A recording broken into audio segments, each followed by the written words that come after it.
Yep, I'm Simon Rigby. Just to say, I can't actually see the chat, so if you've got any questions in there during this webinar, I won't be able to see them, but I'm sure we can get to them at the end. There will be a Q&A section at the end of this webinar. Uh, so moving on. So my name is Simon Rigby. I'm a business mentor. My qualifications are I had my own business for about 30 years, which I started from home, selling office stationery to anybody with money. And we sold office stationery up and down the country, B2B and B2C. And during those years, I went through many ups and downs. Many times I looked over the precipice of death and doom and managed to get myself back. So I've got quite a bit of experience of running a small business. I sold the business about 10 years ago, by which time it was turning over about three-quarters of £1 million and employing about 8 or 9 people, depending on what the season was, because it was a bit of a seasonal business. So that's me since then. I've been doing business coaching, business mentoring. This year alone, I've worked with Small Business Britain, Enterprise Nation, Dorset Business mentors, and of course, I've got my own clients. And I've probably worked with about 30 or 40 different entrepreneurs in all sorts of different types of businesses, some of which I don't even understand. But what I do understand is the actual running of a business. And a lot of those people I've spoken to, absolutely brilliant at doing what they do, selling what they sell, doing what they do. But sometimes the actual sort of nuts and bolts of the business is something that they fall down on. And I'm very much a nuts and bolts type business mentor. So that's why I talk about cash flow forecasts. It's something that I do with most of the people I've spoken to this year. They will have received one of my special cash flow forecast templates, and I've given them some help in sort of working it out, which is what I'm going to say to you today. So moving on. Money made simple with a cash flow forecast. So don't leave now. Cash flow forecasts aren't as frightening as you think. They are fairly simple and easy. They look a bit complicated from the outset, but I can assure you that deep down they are quite simple, and they are the nub of your business. So, what is cash flow? Money in, money held, money out. It's as simple as that. And the game is, as a business owner, you're trying to hang on to as much money as coming through the business as possible. And that's by increasing the money in, more sales, and reducing the amount of money out, less expenses, and hanging on to as much as that money as possible as it runs through your business. Um, Money held isn't necessarily all profit, and this is a misnomer that I often come across with business owners. They say to me, "Oh, I haven't got any money. I must be making a loss." It's not true. If you're a business that buys stock, you may have no money because you spent it all on stock and it's all sitting in your warehouse ready for distribution. So money held is not always necessarily an indication of how well your business is doing. Uh, why at times isn't there enough money held in the bank account, and what can you do about it? Well, this is something that we all worry about. You look at your bank account on a Friday and you think, "Gosh, I haven't got much money left." What can you do about getting more money into your business?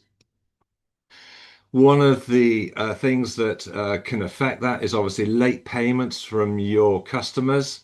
If you are an e-commerce business, it's perhaps not something that you need to worry about because people pay when they place their orders. But maybe if you're a service-based business, perhaps you invoice your customers and your payment terms may be the end of the month following the date of the invoice. And people will just ignore that and pay when they feel like paying it. So one of the things you can do to reduce that is to reduce your payment terms. It may say on the bottom of your invoice 30 days. Well, you can consider changing that to 7 days. And what you will find is that people will pay you a lot quicker. If you've got payment terms 30 days, they will probably pay you in 60. If you've got payment terms of 7 days, they will pay you in 2 weeks, 3 weeks, something like that. The other thing to do is to get yourself a credit card machine. If you're speaking to a client on the phone who's saying, "Yeah, I'm going to send you some payment at the end of the week," you can easily say to them, "Look, I've got my credit card machine here. Just get your credit card out or your debit card, and I can take the money now." Um, the other thing you can do is improve credit control. Make sure that you're sending out statements on a weekly basis, not a monthly basis. And also, the other thing to do is to take deposits if you can, and that will help with reducing late payments. The other thing is a cash gap. Again, if you are a business that buys stock, you might be buying stock and you have to pay up front for it, say on the first of the month, and the stock takes 2 weeks to arrive to you. You send it out to your customers, you invoice them, and by the time they pay you, it could be like 2 months after you've actually shelled out yourself for that stock. So what you can do to reduce that cash gap is, as I've set up for late payments, so you do all of those sort of things, but also invoice your customers as soon as you send stock out to them. Don't wait to the end of the month to build it up and then send them an invoice. Send it out as soon as you send the goods out.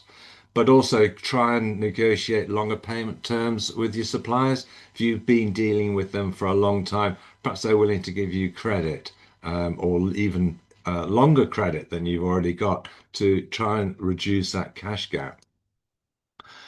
Other things you can do. Overspending. Are you overspending? When was the last time you went through your bank account to have a look and see what other items you could, cancel subscriptions?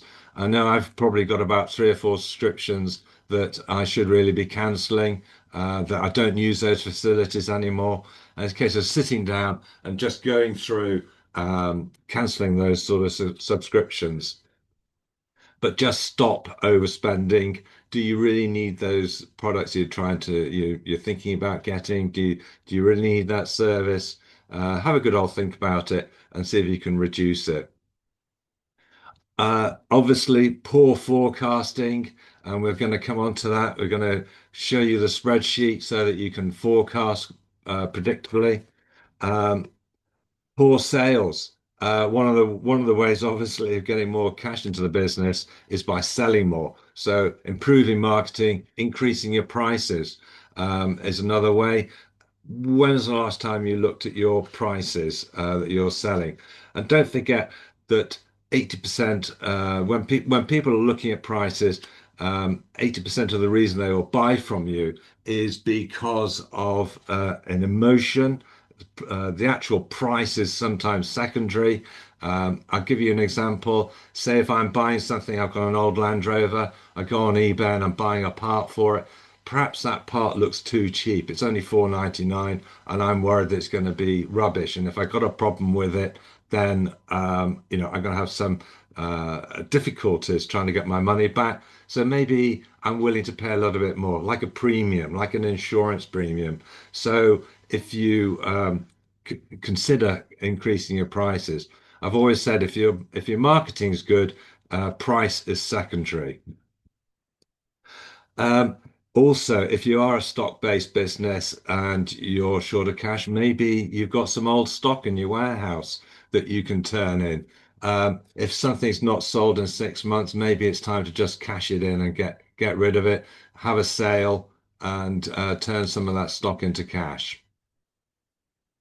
Other cash flow pinch points you might get: fat deadlines, corporation tax deadlines, payroll, whether you pay them weekly, your staff weekly or monthly.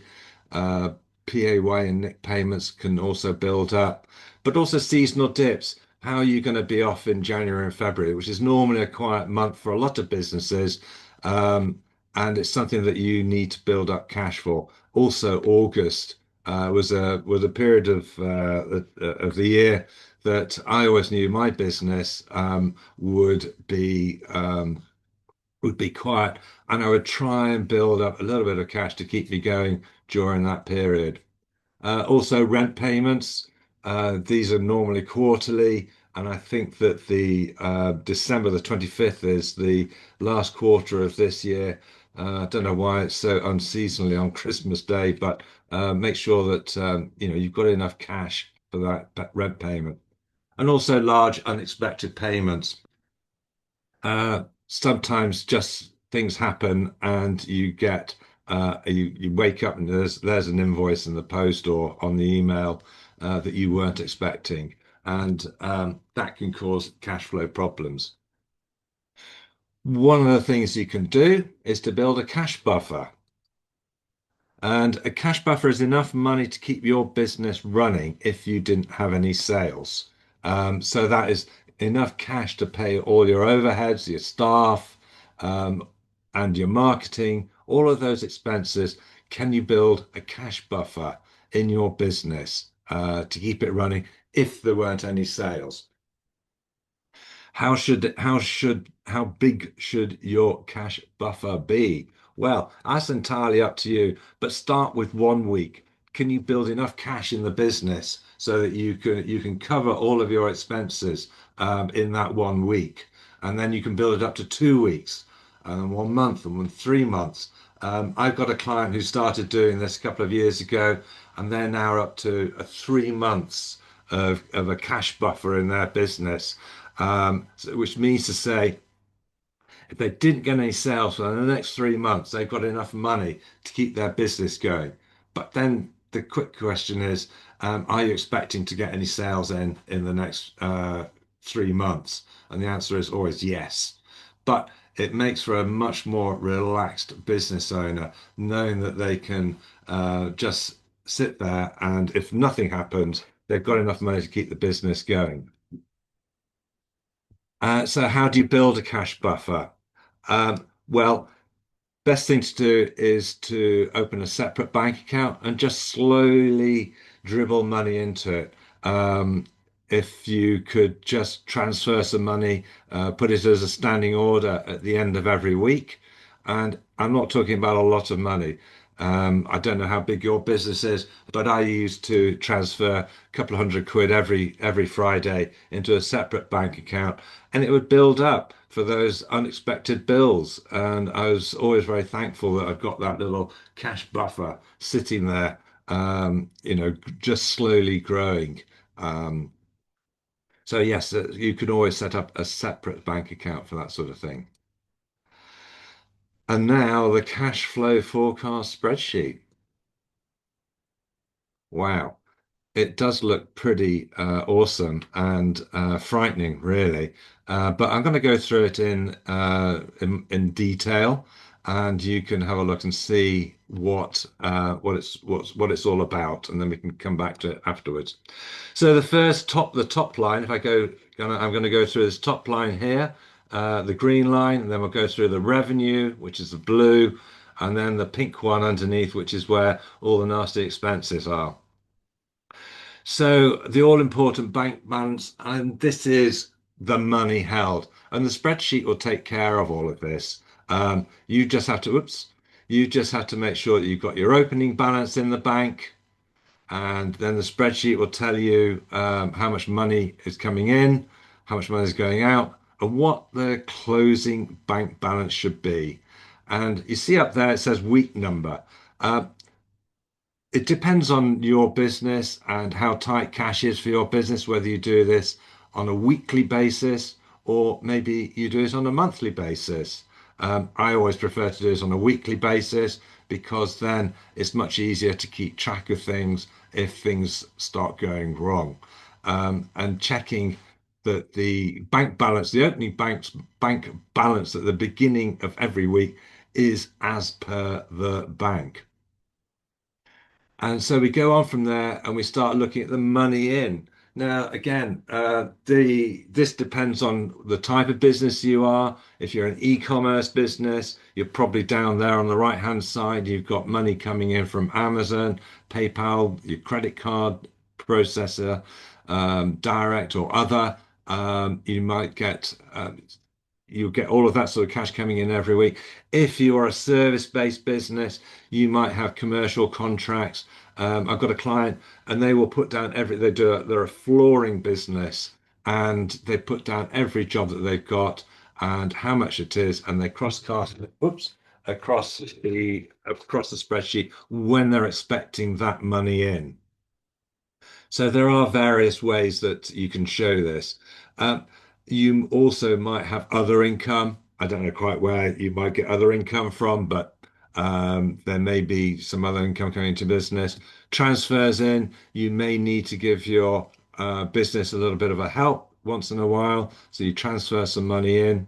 And then, of course, you may get a VAT refund. You never know, or you might be a type of business that generally gets VAT refunds on a regular basis, on a quarterly basis. So this is the money in, and it put the amounts in and cross-cast them across the weeks or the months, depending on which spreadsheet you've gone for. And then, of course, we've got the money out. And the important ones are, which is where you get your gross profit from. The important ones are your suppliers, listing all your suppliers down there. Of course, if it's a regular supplier, you'll have how much you owe them each month going in there, and then your staff, put their salaries in there, and then HMRC and draw, put down there what your draw is every week or every month, and if you've got a pension. And the all important one is the VAT. Don't forget about the VAT. The number of people I talk to who just bury their head in the sand when it comes to paying the VAT and hope that it's going to somehow come out in the wash. So yeah, always put in your VAT there. And then the other sort of money's out. There's two other types of money out, and that is your fixed overheads. These are not going to change. Generally, they're not going to change from month to month. Your rent's pretty much always going to be the same. Your rates, your bins, etc., accountancy fees, all of those loan payments, all of those should be fairly steady, month in, month out, so that you can put those into the spreadsheet and cross-cast them across the months or weeks, whichever spreadsheet you've gone for. So you will have variable overheads, ones that change from month to month, and you can budget the forward casting ones. So next month you could say, I'm going to spend £500 on AdWords or £1,000, and you can put that figure into your spreadsheet to see how it's going to look at the end of the month. Bank charges, interest, postage and stationery. That's probably pretty irrelevant nowadays. Who sends out invoices in the post? Tea and coffee, very important. Landline, mobile repairs, etc. All of those are expenses which do vary from month to month. Then at the bottom of the spreadsheet, you've got your VAT payment again, making sure that you've got it in there. Ad hoc expenditure, and maybe you're planning on doing something with your premises in the next 3 months or so. So you can put in there, what your estimate is of what you're going to spend. And then this is the advantage of using something like a spreadsheet rather than, I will mention it, other software like Zero has a cash flow forecast feature, but it's very easy with your own Excel spreadsheet to put in what if questions like what if I buy a new car and the payments are this? What's it going to do to my cash flow forecast?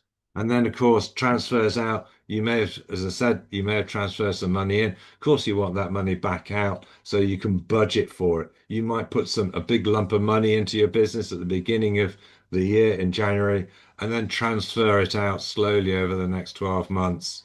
And you can account for that on the spreadsheet here. So there we are, putting it all together. You can cross cast all of these numbers going all the way across the spreadsheet. This one is actually it's 12 months rather than 52 weeks.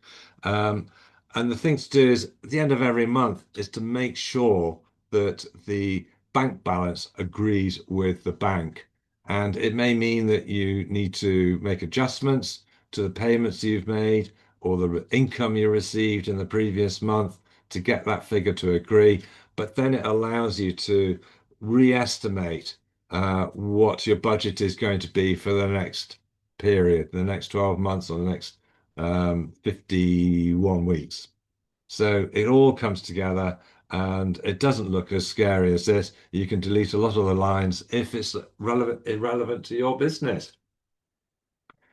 So, we've got some top tips here. Top tips. As I just said, I think Zero has a cash flow forecast facility, but there's nothing like doing it yourself on a spreadsheet where you've actually got to put the figures in yourself. You type them in, and you can just it helps you understand, where the money's going, rather than just looking at a screen that's telling you what everything is, to actually put it into something that you've created, your spreadsheet, then it means it's got a lot more relevancy and you can understand a lot better why things are happening in your spreadsheet. And of course, you can do the what if questions a lot easier. So you start with estimates of money in and out. So first thing I do is would go through someone's bank account to see what the fixed costs are, what their monthly rent is, and all of those lovely stuff.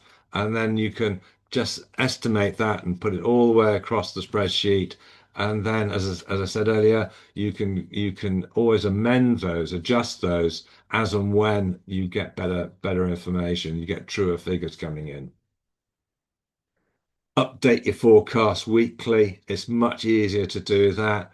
It's only once you get into the swing of it, it's a half-hour job, an hour's job. If you leave it too long, it becomes a lot bigger job.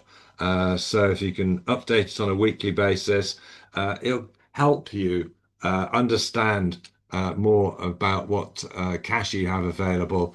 If you know what you've got to go out next week, then it will help you. Maybe you realize that you're going to have some spare cash, and so maybe you might decide to do another marketing campaign. Perhaps I'll spend a bit more on Google AdWords or something like that. So it will help you run your business better in that respect.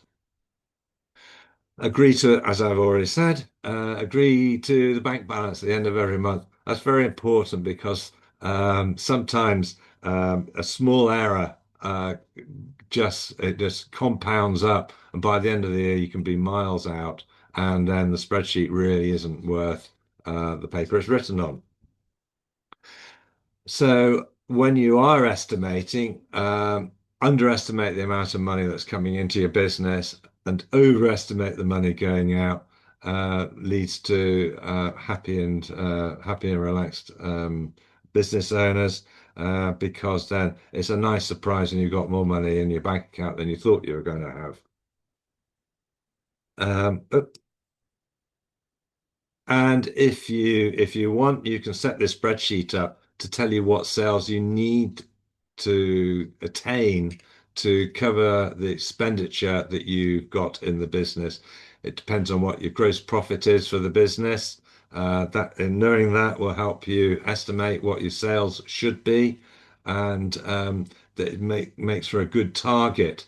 So if you know that it's going to cost you 1,000, 5,000, 10,000 pounds a week to run your business, then you'll be able to work out what sales you need to achieve in order to get enough cash to come into the business to keep things ticking over. If you're going to borrow money, make it for gaps, not for survival. If you can, and always remember that the cash is working capital. So you've got to make that cash work. If you are a product-based business, then if you borrow money and you buy more stock, can you turn it over? How quickly can you turn that cash into money?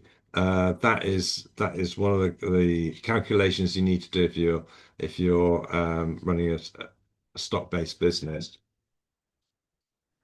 So you are not alone. Whilst I was putting this presentation together, this popped up in my feed on Instagram, I think it was, and I thought it was quite good. Um, so every time I put money away for a rainy day, it starts raining the same night. If that happens to you, you are not alone. It happens to most of us who run a business. You think you've got some, whoops, you think you've got some building a bit of cash out there. You look at your bank account and, whoa, that customer's paid. Fantastic. Then at the end of the day, you get an invoice on the email that you weren't quite expecting. And that cash that came in this morning has to go out, I'm afraid, to pay for that supplier. Yeah. Okay. So, if you'd like a copy of that cash flow template, please just email me. My email is Simon at SME Assistance. If you'd like a chat with me, you can book a discovery call. Please do connect with me on LinkedIn. I am just about 30 people short of getting up to 5,000 followers on LinkedIn, which is pretty amazing. And also, that's my website. If you go on there, there is a pop-up which allows you to ask for one of the cash flow forecasts, and I can send that through to you. And it's got some very helpful notes on there to help you uh, sort it all out. So, questions. Have we got any questions? Hi, Simon. Thank you. Yes, we do have some questions in the chat. So, if I read them out and you go through them, is that Yeah, is that sure. okay with you? Okay, so the first question, I'll scroll back up to the top. How do you create a cash flow forecast when small business is very sporadic by nature? Um, well, I would start with the free template and see how you get on. Yeah, it might be sporadic, but you may have costs in that business, like rent, or mobile phone costs, or marketing costs, or something like that. So at least by putting all of those costs in there, you'll see how much business you need to get to cover those costs, so that you turn your business from being a sporadic one into more of a less sporadic. I'm guessing maybe if say you've got one or two clients that pay, they might pay this month, they might pay next month. At least if you've got a spreadsheet with all of the costs on it, you know how much you should be looking for with your clients. So you can look at the spreadsheet and say, wow, next month I've got this, that, and the other expense. I'd better go and chase my clients to pay up. Or I better go and find some new clients to invoice. So yeah, it should help with that. Yeah, that's great. One question that a few people have asked, are you okay to go back onto your slide with the QR codes? Just to make Yeah. sure people have had a chance to scan those and get your email address if they need. Thank you. The next question. So, what can you do if your major payment is stuck with a customer and you have to pay corporation tax and you do not have funds to pay the corporation tax? Oh gosh, goodness. Well, I think it depends on why your major customer is not paying you, and that's the first thing to do. And it's maybe a conversation you have with that customer. It might be a regular customer, someone that you can ring up, or better still, go and see them and say, "Hey, look, I'm a small business, and if you could pay me sooner, I've got these bills to pay." Just being honest and level with them. Um, it would be, I mean, the last resort is to go and borrow some money because, if that customer decides not to pay you or decides to take longer paying you, then you are in a stuck position. Um, but in the long run, it's really trying to, with a cash flow forecast, estimating, that, gosh, I've got those expenses coming out in January. I need to make sure that customer pays before January. So that's the point about the forecasting is that you would know that you would need that customer to pay before you've got your corporation tax bill in January. Yes, yeah, To give you thank an you. example, Mhm. I don't think I mentioned this. I got a client, and when I met him about 3 months ago, he wasn't sleeping. He was nervous wreck because he had got a big corporation tax bill to pay in January. So the first thing we did was we did a cash flow forecast, and that proved to him that actually he should be able to afford, he will be able to afford his corporation tax bill in January. If he starts building up some cash in his business now, he'll be absolutely fine. And I saw him about a month later, and he was so calm and relaxed, and he was running his business in a much more efficient way. He was able to concentrate on doing some more marketing, some more sales, rather than just sitting there worrying about his corporation tax bill. It's great. Another related question. Is there an insurance that you can get to cover for customer non-payments or defaults? I believe there is. You can talk to your insurance broker about that.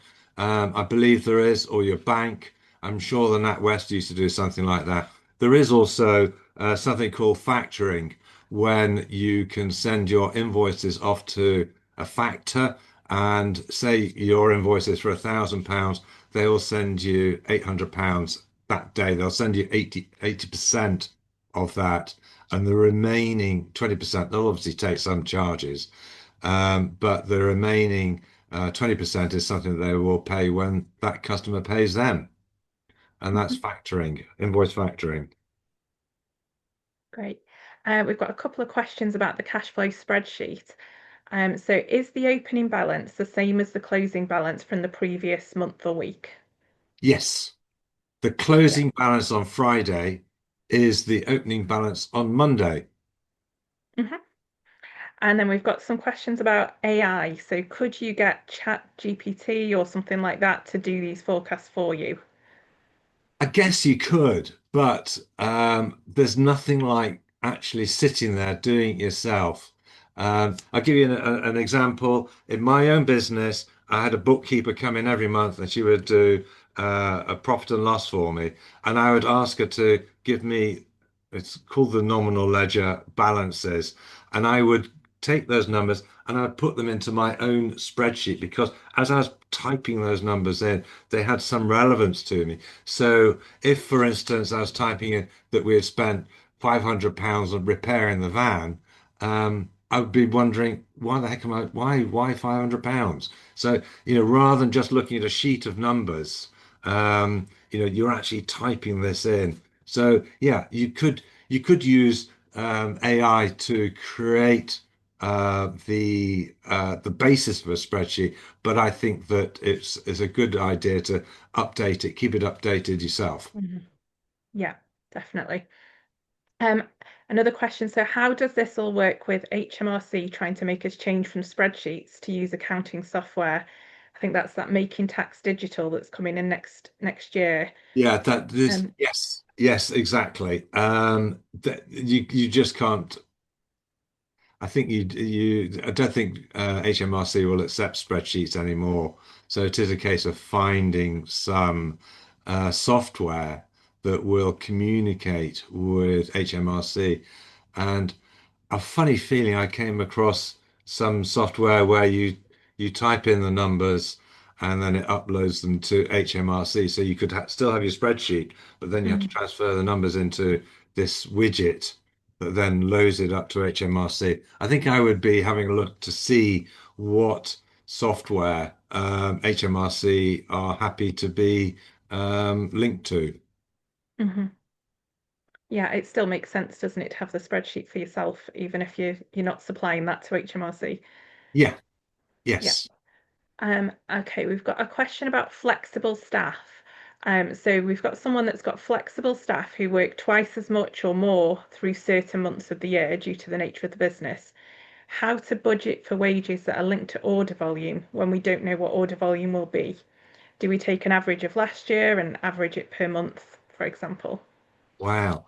Um, yeah, I would do it if you know that your labor costs are 20% of your revenue, then I would use that as a basis for estimating what your labor costs are going to be, what your payroll is going to be in the following 12 months. Mhm.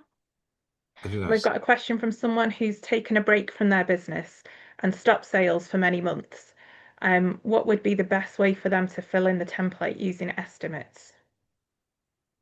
Well, going back um, to see what they were, see what the numbers were before. Uh, Hmm. and then also not only using that information, what was I selling last year? So based on that, what do I think I'm going to sell in the next 12 months?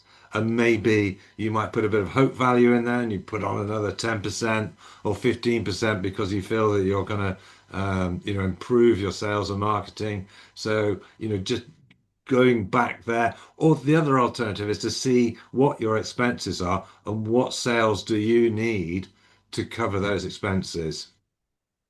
Yeah, I think that kind of links to another question. Someone's saying, what if you're not yet selling? How would you do the forecast? So I think that that's kind of covered there, Yeah, isn't it? I Looking would, at I would start by putting all my expenses in, my mobile phone, my car, whatever, tea and coffee, put all those in and say, right, so it's, adds up to £1,000 a month. How much have I got to sell to cover those costs? And can I do it? What marketing have I got to do to cover those costs? yeah. We've got a question about invoice factoring.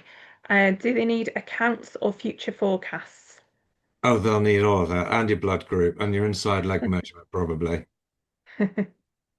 Yeah, they need all of that information and past performance. Um, it's pretty much like applying for a loan. And they will want to know perhaps about your customers. Some factoring companies do it discreetly so that your customers don't necessarily know that you're factoring their invoices.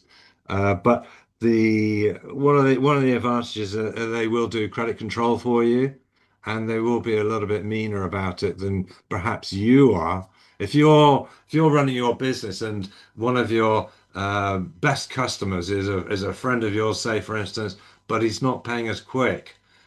You can always it's always better to blame someone else. So you say to them, "Oh, it's not me. It's my factoring company. They're the guys who are chasing you," you know. So you can maintain that relationship with your good customers. Hmm.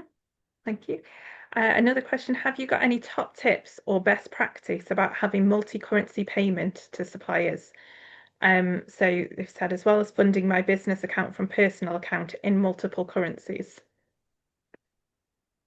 Gosh, tell me that one again. They've got So they suppliers in multiple currencies. yes, multiple currency payments. I Um, I think I would keep my cash flow forecast in UK pounds. I would maybe have a backup, another spreadsheet, which would be involved in converting the bills from whatever currency into sterling, um, because then it would be less complicated when exchange rates change. And of course, with the if you're forecasting, you'll be forecasting what the exchange rates are. So it'd be best to keep it nice, clean, and simple. Separate spreadsheet, maybe for each different currency. yeah. And then I think the final question on the Q&A at the moment is if staff are paid monthly, would you enter their pay on a weekly basis on the spreadsheet, or would you put them in on the week that they get paid?